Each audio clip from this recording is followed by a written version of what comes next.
आपको मध्यस्थ मार्ग में रहना है। गीता भी वही कह रहा है, ठीक है। सिद्ध सिद्धो समो भूत्वा समत्वम योग उच्यते। ओशो भी वही कह रहे हैं, मध्यस्थ मार्ग। जीवन विद्या नागेश्वर बाबा भी कह रहे हैं, मध्यस्थ मार्ग, बीच में रहो, ठीक है। तंत्र भी कह रहा है, ना वाम ना दक्षिण, मध्य में रहो। तो मध्यस्थ मार्ग पे चलना है, आपको लाइफ को बैलेंस करना है पूरा। आप देखो, बोलोगे मेरा कुंडली इतना खराब है कि सर मेरे को यहाँ हड्डी घिस गया, ये हो गया, वो हो गया, ये निकल गया। अरे कुछ हो जाए, इसका मतलब ये कह रहा है कि आप इतना दिन जिए और आप अपने ऊर्जाओं को सही से बैलेंस करना नहीं सीखे। मैं क्या बोला, अगर बुरा कुंडली किसी का देखना है तो मेरे तरफ देखो, 5 ग्रह 6-8 में बैठ गए, 5 प्लैनेट 6-8 में बैठ गए। बाकी जो रह दे दो तो मार्केस बन के मार्केस में घर में बैठ गया, बाकी 2 शत्रुग्रही होके बैठ गए। मेरा तो की प्लैनेट भी जाके 6 में बैठ गया। मैं आपके सामने बैठा हूं, किसका पावर है? जब आपके पास योग से कंट्रोल नहीं होगा, सांख्य से नहीं होगा, और जो भी आध्यात्मिक मार्ग में नहीं होगा, तो आपके पास आखिरी पॉइंट बचता है, दैट इज पावर ऑफ तंत्र।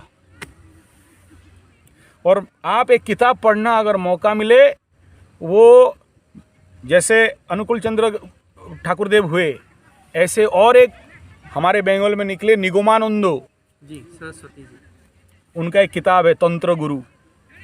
हाँ, उसको चाट जाओ, फिर समझना कि तंत्र माने क्या है। चाटना पड़ेगा, ऐसा नहीं पढ़ लिया ऊपर ऊपर से, नो। ठीक से पढ़ा नहीं था। हाँ, वही प्रॉब्लम तो वहाँ है, हल्का सा पढ़ा था। हाँ। राम शर्मा आचार्य, उनका बहुत बड़ा टेक्स्ट है तंत्र के ऊपर। कुंडलिनी तंत्र से लेके बहुत सारे तंत्र का खुलासा किए हैं, और उनके जैसे और कोई नहीं लिख पाया।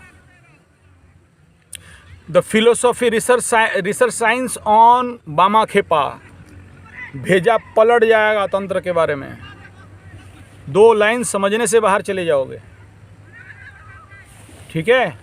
तो ऐसे जो माँ बगलामुखी और माँ धुमावती का जो पाठ है, अगर वो कभी जाओगे दतिया पीठ, इतना मोटा मोटा 2 किताब है, हजम हो जाए तो समझना कि तंत्र माने क्या होता है। सो तंत्र इज़ नॉट बैड। तंत्र ना खराब था, ना है, ना रहेगा। तंत्र एक पाथ है, माने इतना पावरफुल पाथ है। बस वही बता रहा था कि इसमें जैसे राम तो हम बना नहीं सकते, लेकिन बहुत सारे हाँ देवता जन्म ले सकते हैं, चाहे हम उनको देवत्व की ओर ले जा सकते। इन तंत्र में बहुत कोई वही होता है कि थोड़ा हमको यही लग रहा था कि थोड़ा नहीं ओवरडोज हो जाता है। यार, आपका दम नहीं है उसके अंदर घुसने के लिए। और याद रखना, वो तंत्र में सब जाते नहीं हैं। अगर मैं योगी हूँ तो मेरे योग के पीछे कोई आध्यात्म शक्ति है, ऐसा कुछ स्पिरिट है जो मुझे योग रास्ता में ले रहा है। मैं तांत्रिक हूँ तो मैं नहीं जा रहा हूँ। मनुष्य अपने मर्जी पे नहीं जाता है, वो पावर आता है, उसको लेके जाता है, उसको सिखाता है और उसके आगे बढ़ाता है। और अगर नीचे गिराना भी होता है तो वही गिरा देते हैं। उसमें गिरना उठना ये एक खेल है, सर्कल है, अप एंड डाउन, ठीक है। आप बोलोगे तंत्र में बहुत मर जाते हैं, बहुत पागल हो जाते हैं, बहुत ये हो जाते हैं, तंत्र मार्ग। अरे भाई, तंत्र मार्ग सबके लिए है नहीं, और सही गुरु नहीं है तो प्लीज़ मत करो, मत जाओ उसके रास्ते में। ऐसे मजा के लिए जाते हो, उड़ी बाबा देखना है तो मरोगे।